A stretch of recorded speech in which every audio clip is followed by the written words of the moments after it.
Hello, Assalamu alaikum. Welcome everyone to our next talk. And this is me, Sara. I think that most of you know who I am, so I don't need a long introduction.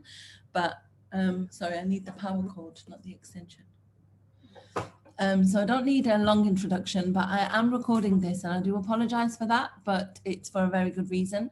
So I will be joining you live, but you will be watching this as well on online. I'm just worried about the internet connection where I'm going to be later on this evening, and I'm not 100% sure that I'll be back on time. So that is the reason. So again, I do apologize, but I hope that you'll forgive me. And inshallah, I did want to record this for you because it is a very important topic. Sorry, I'm just charging my laptop at the same time. So it is an important topic, and it is something that we all need to think about, especially as Muslims that live in the West or Muslims that don't live in Muslim countries. So for me, as obviously I'm living as an expat in Dubai and I'm living in a Muslim country. So for us, Ramadan and Eid, we don't have to do a lot. Inside the house, the kids normally do know that it's Ramadan. They normally do have this sense of excitement. The shops everywhere have got lights on. We've got displays everywhere. There's lights. Like I said, there's lights. There's different activities going on for them. And people are generally, talking about Ramadan. And the other thing is that in the daytime, the shops are closed. The restaurants are closed, so you can't go and buy food and things like that. So they get that idea. But having thought about, for me, why do I celebrate Ramadan the way that I do, is because I want them to feel a strong sense of belonging and strengthen their cultural identity. I want them to realize that even wherever we're living, Ramadan is a part of us. And Ramadan is like, for me, I feel like it is the most exciting month of the year. It's the most interesting month of the year. It's the month where Shaitan is locked up and we can gather as many good deeds as we possibly can do. So why not show that to our kids? Why not get them to love Ramadan from a very early age? For me, growing up as a child, obviously, Ramadan was an event. It was a whole kind of, I wouldn't say festival, but it was a month long. Obviously, it still is a month long, but you know what I'm trying to say. Even though I was living in a British country, even though I was living in a Western country, England, my parents did do a lot, or we did feel like Ramadan was a special month. So it's not that you have to do any of this. It's just that if you want to do some of these things, they will help you to strengthen that bond with your children, with you and your children. And it will also strengthen the bond between the children and Ramadan. And eventually that's what we're trying to do, right? We're trying to raise good Muslim children, inshallah. We're trying to hope that, or pray for them, and that they are really guided and that they stay on the deen, inshallah. That's what we really want them to do. So by making them excited about Ramadan, by giving them extra things to do or different things to do, you can actually really encourage that and strengthen the bond, build a really good foundation so that they feel like my son Suleiman, I think I mentioned it a few days ago when I was on another live, that he's been excited about Ramadan for like the last 9 months. I'm not even kidding. After the last Eid, he was like, when's the next one? When's the next one? Because they get really excited about it. And it's, we don't celebrate birthdays. We don't celebrate any of these other days, Valentine's Day and this day and that day, the other day. So for us and our children, it is really an important part of the year.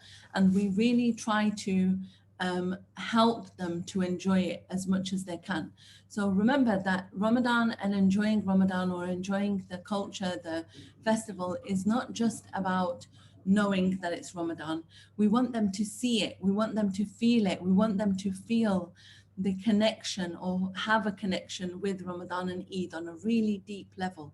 And if we can manage to do that, then inshallah, most of our work is done.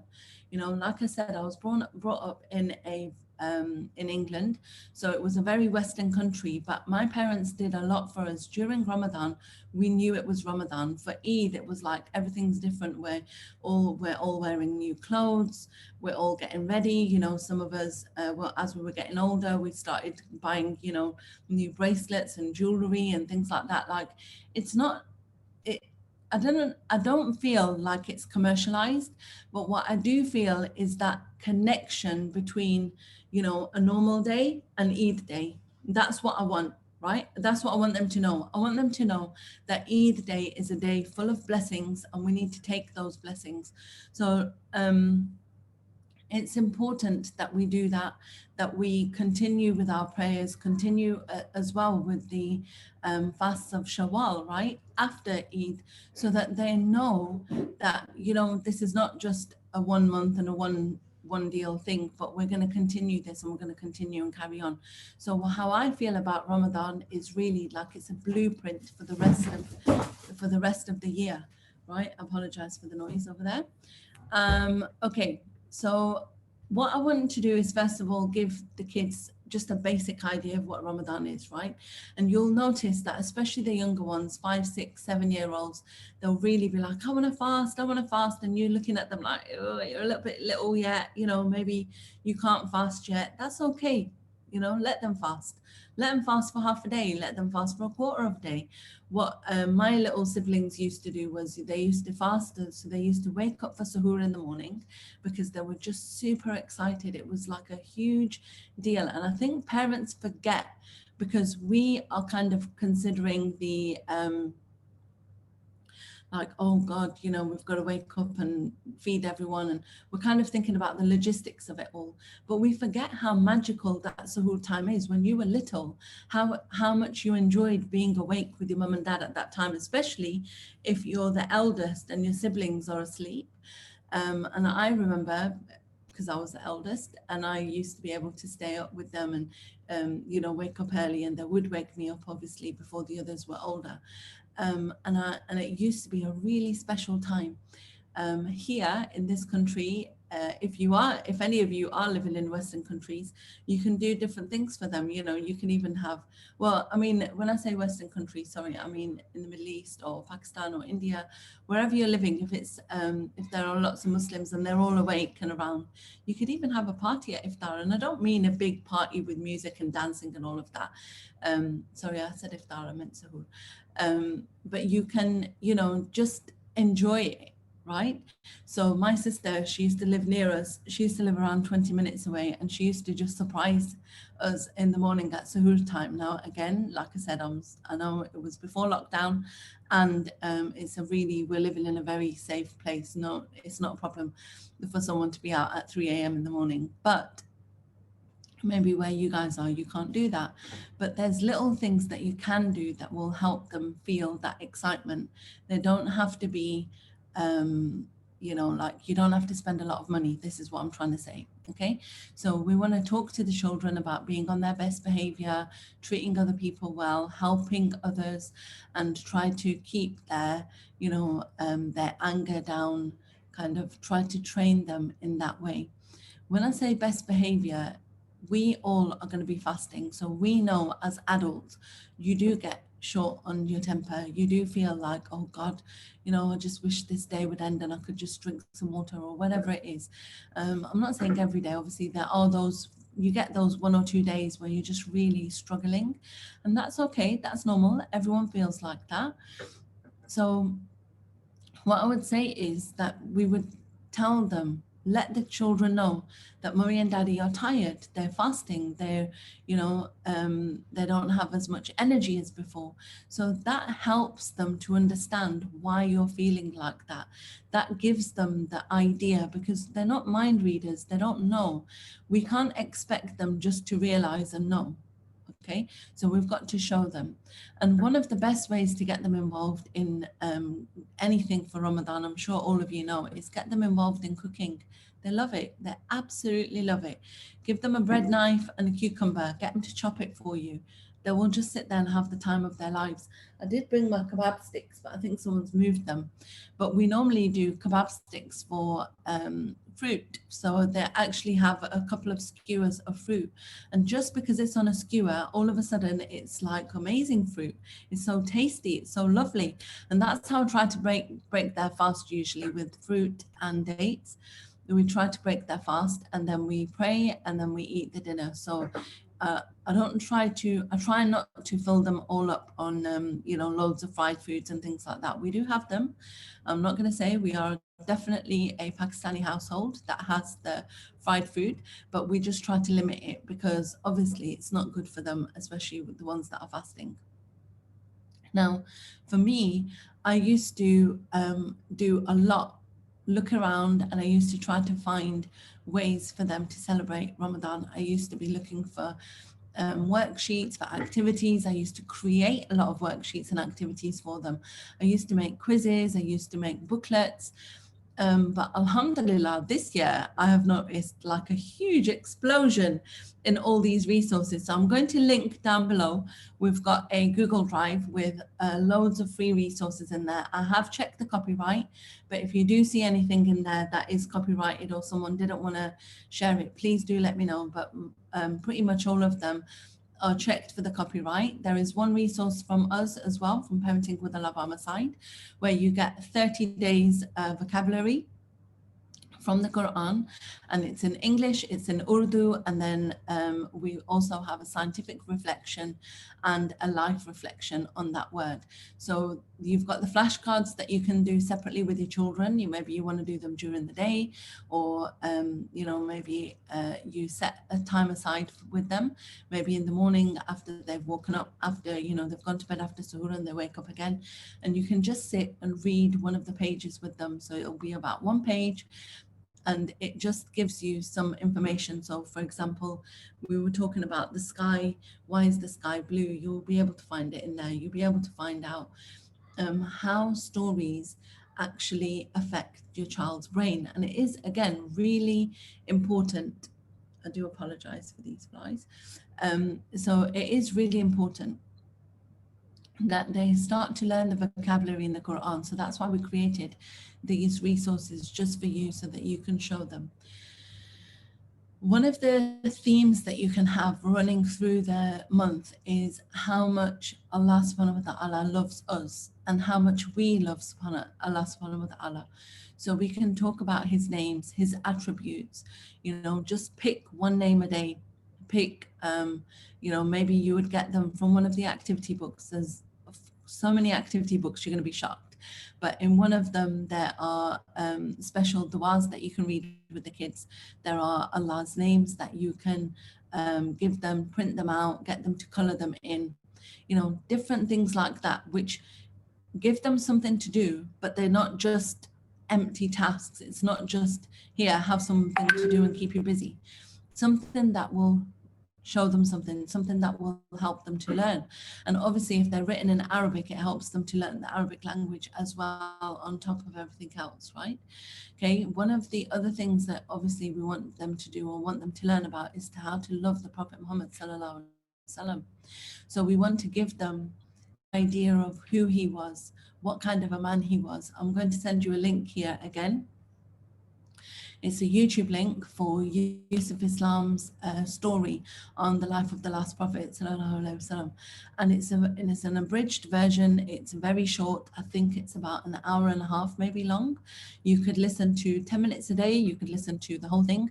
If you wanted to, it's entirely up to you, but it's really nice. His voice is soothing.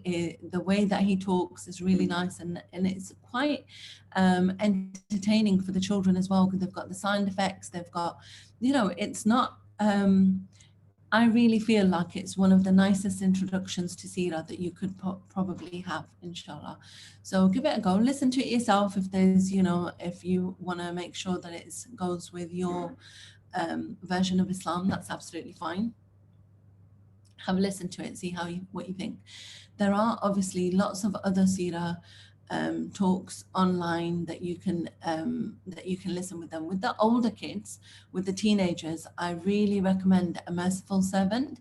So again, I'll put the link down below. You can listen to the talks by the YouTube channel A Merciful Servant. I don't know if you guys have heard of it, but again, what they do is, what's nice for that one is it's basically an edit, and they collect from different sources. So they collect from different talks, people that have spoken about different topics. So you can talk about anger, They talk about love. They talk about, you know, obviously fasting, Ramadan, anything. You know, you don't have to relate everything that we're doing in Ramadan to Ramadan. You know, you could just use this time, especially what I feel personally is that a lot of time is freed up from cooking, making breakfast, making lunch, making dinner. You know, like obviously we do still make dinner, but iftar. But my point is that there is a lot of free time during the day where the kids don't necessarily feel like going on tablets and things like that, because they've started to realize, they've started to do that body detox, and they've started to realize there's more to life than the internet, right? Okay, but I mean, I know I'm encouraging you to go back on the internet, but it's something that you can do with them, and you can do it together. You can discuss, you can talk about things, right?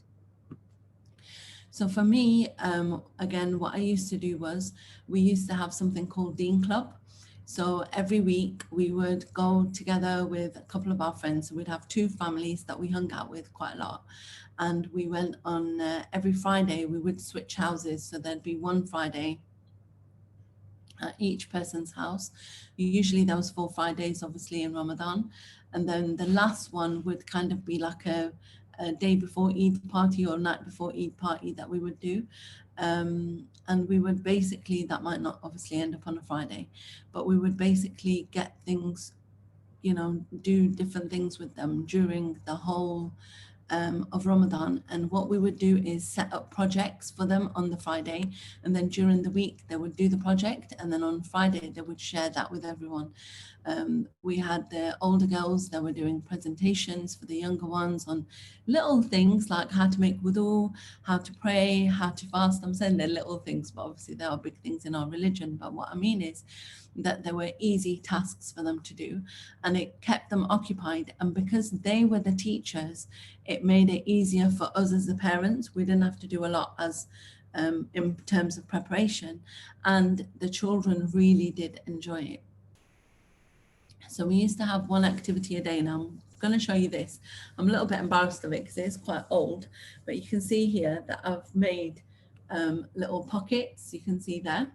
Okay, so each pocket, so it's just kind of closed with Velcro, and each pocket you would put inside here. As you can see, I've got these pictures off the internet. Actually, Aisha did this for me, my second daughter. She got the pictures, and then we basically cut them out, printed them, cut them out, and ironed them on to each pocket. And I actually made these one Eid for like a few of me and my friends, my sister. So as I said, you just open the pocket, and you can see this one that we've actually had here. Now, this is probably the 3rd year now, but you can see that we've got little task in there. Oh, you can't read it, it's opposite way around. But this task was pack some food for iftar and give it to your neighbors. So it says here, whoever feeds the person who is breaking his fast, he will have his reward for his fasting without decreasing anything from the reward of the fasting person, Prophet Muhammad Sallallahu Alaihi Wasallam. Now, I got these offline. Again, I will put the link down below. There's a whole bunch of them. So there's 30 of them, and we put one in each pocket. So this is the one for day 2. And then each day they try to do something. So this one is give someone something you love. Okay, so none of you truly believes until he loves for his brother what he loves for himself, Prophet Muhammad Sallallahu Alaihi Wasallam. So these are like little tasks that they can do, and you pop each one into here with some sweets for iftar. Now, to be honest with you, I have a 3-year-old and 6-year-old, and the last 2 or 3 years, let me say, pretty much since we've been doing this, we found that they just started to eat all the sweets. So we then removed them and we keep them in the fridge. But then obviously on the day around iftar time, we chuck them inside and they open it. So it's just something fun for them to do. So we have that.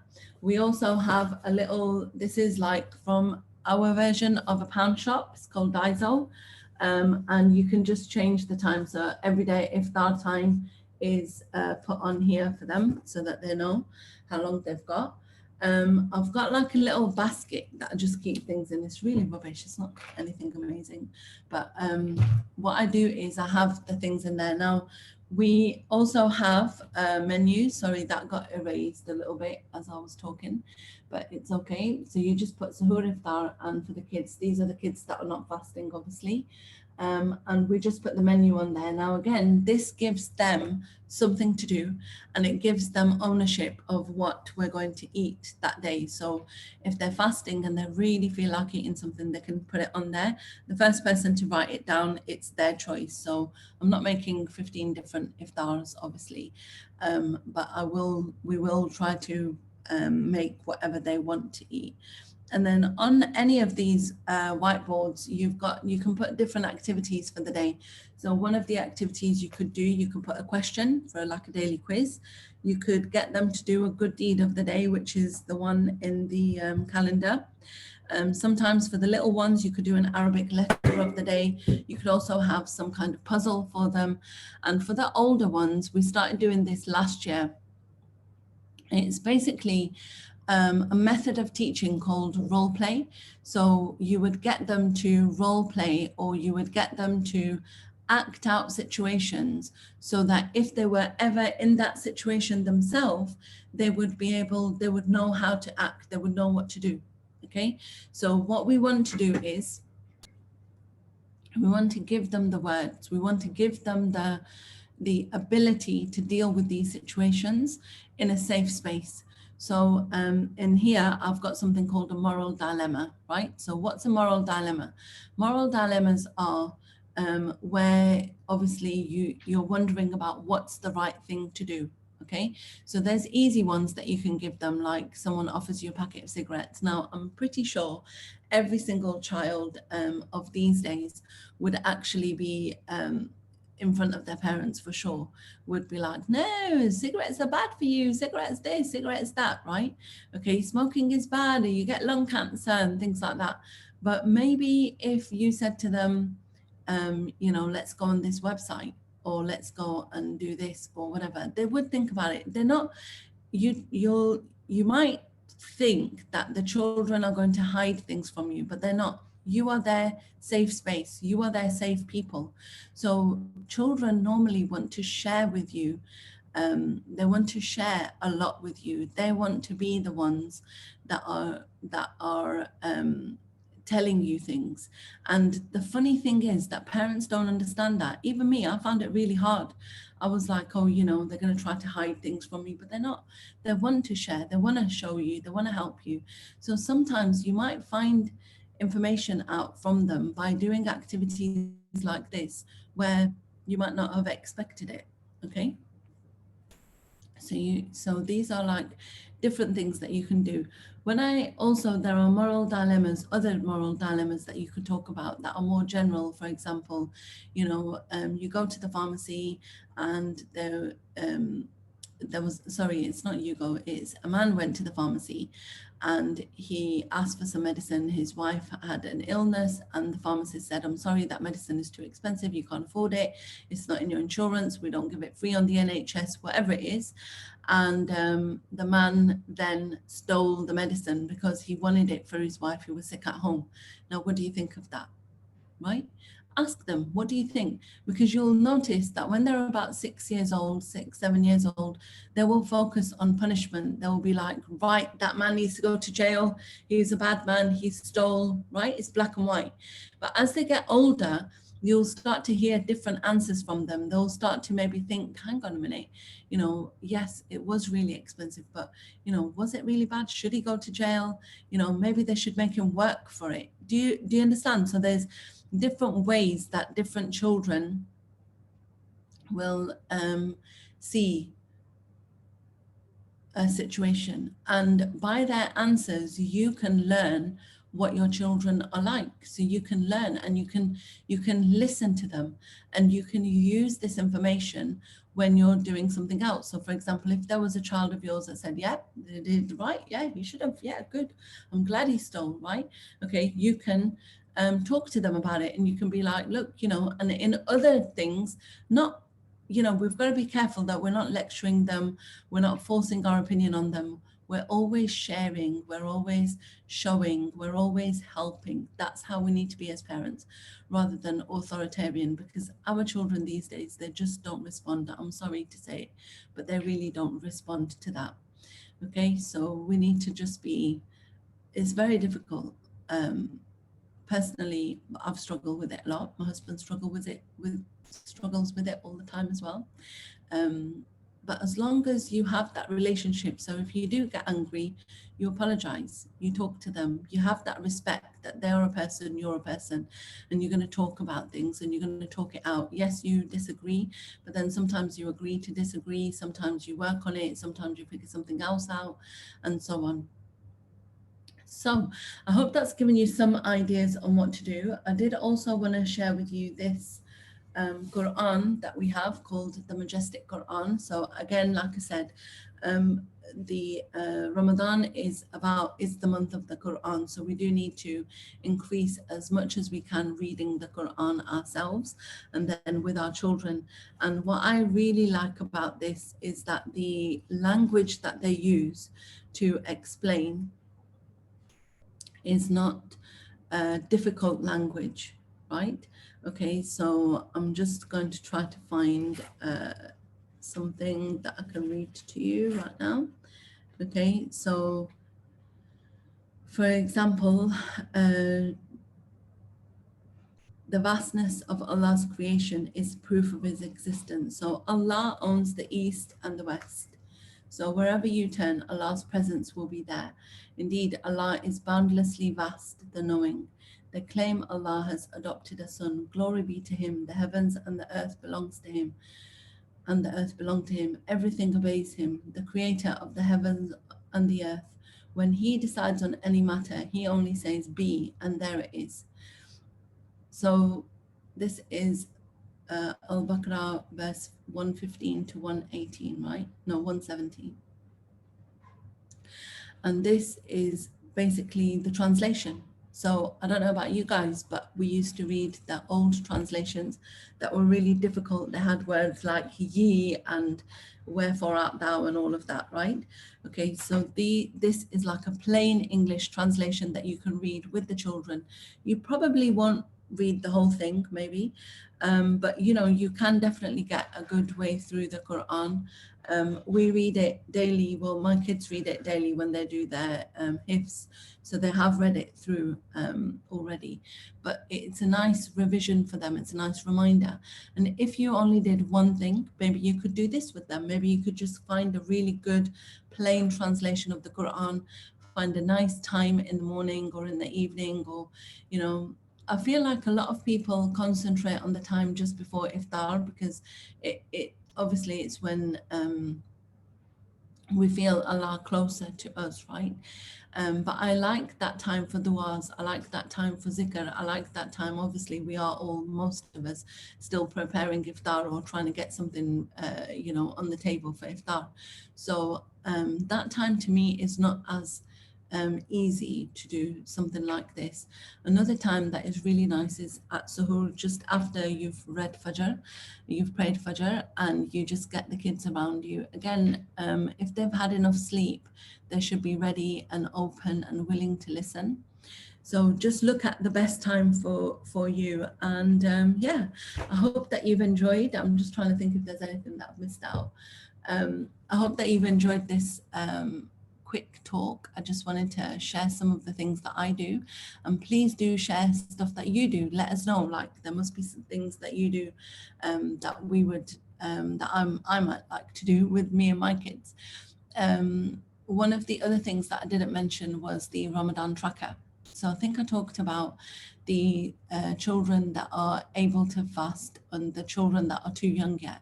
So what you can do is you can get a Ramadan Tracker for them. So I don't know if I can show this to you, but there's a really good, another website, another one that I'll put a link down below, inshallah. And she's got some wonderful ideas for the kids. And she's basically, there are templates that you can download. There are Ramadan trackers on there. There are menus on there that you can sort out for iftar and things like that, that are really nice. that you could do, inshallah. And next week I will be sharing in my group, in my homeschooling group. I will share. I'm so sorry about this fly. I hope it hasn't been annoying you as much as it's annoyed me. So in my homeschooling group, I'll give you a few more different activities and I'll take you step by step. So I'm not sure if I can get the fabric. I'll show you how to make one of these because it's really super easy. If you can sew, it's super easy. If you can't sew, then get someone to do the sewing part for you. The rest of it is super easy. You can do that yourself. So, like I said, I really hope that you've enjoyed today. I did want to share with you that I have a Homeschool Like a Pro course. Now, it doesn't matter if you are homeschooling or home educating your children. What I do is I share lots of ideas and activities with you. Now, what happened is that when I did the course, it was for home educators, people that want to teach their children at home and obviously not the ones that go to school. Then we started having Zoom meetings. So every week there's a Zoom meeting and we just talk on there. We just talk about our children. And we realized that we needed that. So a couple of us that are on there like pretty much all the time, we need that time, what I would call it me time.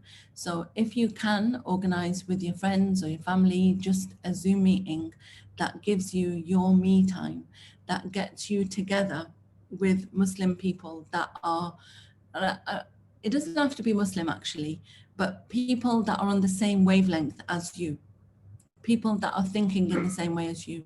You know, I've got awesome friends that are not Muslim, but they're very, very religious and they have very high moral and ethical values. And that's what we need to go for. We need to go for the people that believe in God and believe and they influence us and our children in a positive way. That's what we really want, right? Okay. What I wanted to say about the Zoom meetings was that we all do these things for our children. We do a lot for our children. And sometimes the children are all that we focus on, right? So we need to start thinking about us. And as the other sisters have said during the last few days of talks, we need to concentrate on us and we need to find a way that we can be ourselves and have a bit of me time, have a bit of, you know, not selfish, but soulish time so that we can then serve our children better. So if you guys want to join in the weekly Zoom meetings, they are part of the Homeschool Like a Pro course, but I'll let you join in 1 or 2 meetings in the next few weeks. If you want to just join and have a look and see how it is, no problem. Just PM me on Messenger, please, or send me an email at info@lovelearning.online. So Jazakallah khair for listening. I really hope that it's been useful for you and I hope that it hasn't been too long. So Jazakallah khair, like I said, I will be hopefully on the other side of this call now in StreamYard waiting for you and answering any of your questions. So Jazakallah khair for listening. Assalamu alaikum.